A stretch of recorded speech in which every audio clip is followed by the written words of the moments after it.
You've been sharing a lot with your audiences lately about tech stack. Was there a moment when you realized RevOps leaders needed clearer guidance around tech stack? Oh my gosh, yes, definitely. I think tech stack is always top of mind.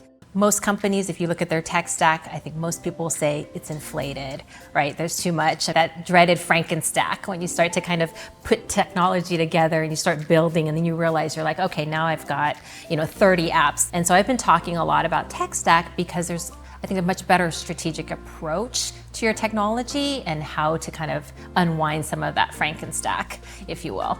Have you had that sort of same experience? Oh, absolutely. Yeah. You come in and you're like, hey, is this talking to this? No? Okay, everyone's just supposed to swivel their head.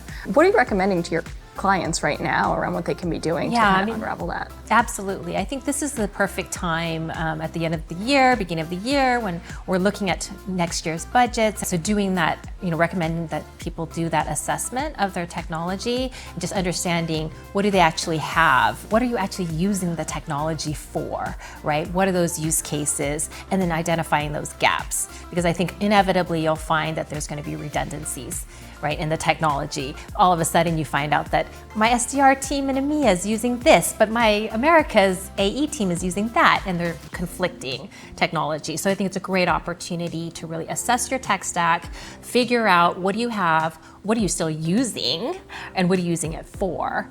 And then making recommendations in terms of where do I maybe sunset some of my technology? Where do I consolidate some of my tech? And potentially maybe buy new tech as well. To cover some of those gaps. Yeah, no, totally. Are there any best practices people can keep in mind when let's say you have like two head-to-head technologies, one being used by one team, another being used by a different team in a different area? Are there any best practices that people should use when they're evaluating those kind of head-to-head internal techs? Yeah, and everybody will say that their tech is the best, or they'll say that that tech doesn't work at all for them, right? And it's usually a happy medium somewhere in between. But one of the things that I've really been talking a lot about is tech consolidation, because do we really need 3 tools to do outbound? Do we really need 5 tools for data enrichment, right? Maybe, but probably not. Because managing 5 different tools versus 1 different tool, as you and I both have felt the pain of, just the administration, the cost of purchasing those licenses, the ongoing governance of the technology, and just being able to drive your team to actually adopt and use the technology and keeping it up to date is a huge, huge challenge. You want to do that right assessment to make sure what are those top use cases that you really need to meet your goals for the next year and for the year after that. And given that there's so many technologies and some orgs have more than others, how do you look at your tech stack, look at your goals, and figure out, okay, where do I start my evaluation around consolidation?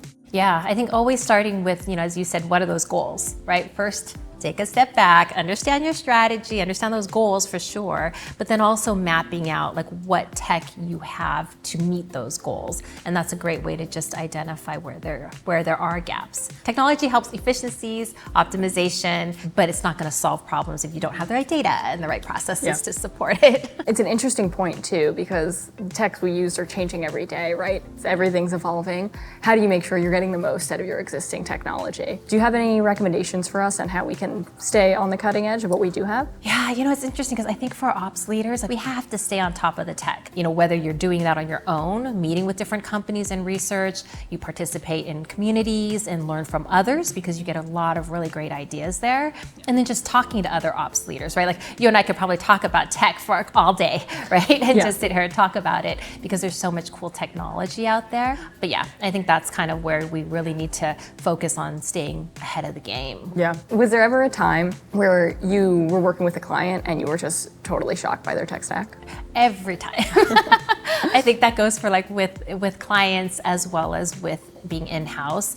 Almost every single time you join, you're like, wow, you start to assess the tech stack and they tell you, oh, we use, the CRM, maybe a sales engagement tool. They'll talk about a data enrichment and maybe a marketing automation technology. And then you actually go in and you kind of look under the hood and then you realize, no, there's also this and there's this and there's that. And then next thing you know, there's like 20, 25 different tools that they're using.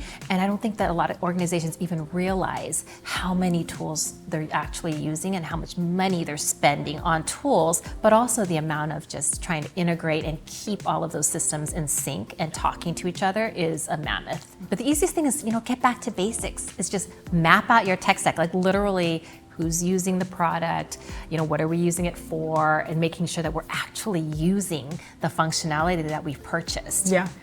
Right? I think that is one of the biggest mistakes I see too, is we buy a tech, looks great, they've got 5 or 6 things that we were like really cool features that we want to use, and we end up only using like 1 or 2, and we're really not getting the value. No. Right, or the ROI from the technology. I have been there. Yeah. We had a territory tool where lots of bells and whistles, looked amazing, and we used it maybe once or twice throughout the year. We just weren't we weren't at the maturity where we needed something like that. That was definitely a learning for me of just kind of buy what you need and it's solving a real problem for you. Exactly, and then making sure that you're actually leveraging the tech, because what ends up happening is people stop using it and then they start to do manual processes, outside of the system, and then they say, oh, I need a new technology because what we have doesn't work. Yeah. Is there a way to, as a RevOps leader, practitioner, that we can stay more ahead of those times of the technology falling off of our end users day to day? Yeah, one of the things that I like to do is really work very closely with your CSM and your account manager at your vendors, because really those are your partners, right? They are fully on board, right, to retain you and make sure that you're successful. I see companies don't leverage that partnership enough, right? Saying like, hey, I want you to help me understand, what am I using your product for? What am I missing? Like, how can we better leverage the functionality that you have? And then have them come and tell you and help your teams get onboarded, because it's in their best interest. Otherwise, renewal comes around, we're like, oh, we don't really need that. I'm gonna use this money for the next shiny new tool.